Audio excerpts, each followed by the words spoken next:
Hər kəsə salam, mən Baxşaliyeva Jalə, Abakus Audit və Konsalting şirkətinin mühasibi. Bugün sizə yükdaşıma fəaliyyəti ilə məşğul olan vergi ödəyiciləri barədə məlumat verəcəm. Vergi inzibatçılığının təkmilləşdirilməsi məqsədi ilə 1 yanvar 2024-cü il tarixində Vergi Məcəlləsinə bir sıra dəyişikliklər edilmişdir.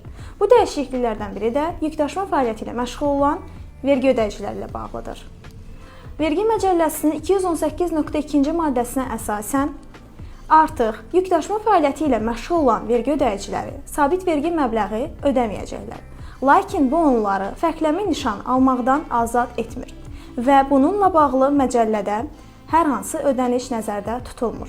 Və digər vergi ödəyiciləri kimi yükdaşıma fəaliyyəti ilə məşğul olan vergi ödəyiciləri də artıq son 12 aylıq dövrün istənilən ayında dövriyyəsi 200 min manatı keçdikdə məcburi şəkildə ƏDV qeydiyyatına alınacaqlar və bu tələb 1 yanvar 2024-cü il tarixindən sonrakı dövrə şamil olunur.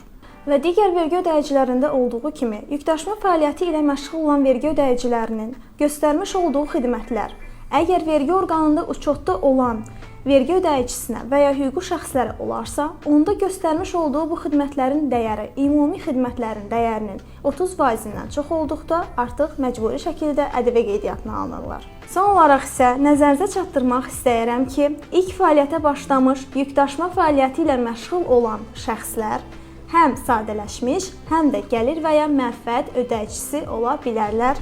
Könüllü şəkildə ƏDV qeydiyyatına alına bilərlər. Ancaq burada bir nüansı diqqətinizə çatdırmaq istəyirəm ki, onlar 1 yanvar 2024-cü il tarixindən 3 il öncəyə ƏDV qeydiyyatına alına bilməzlər.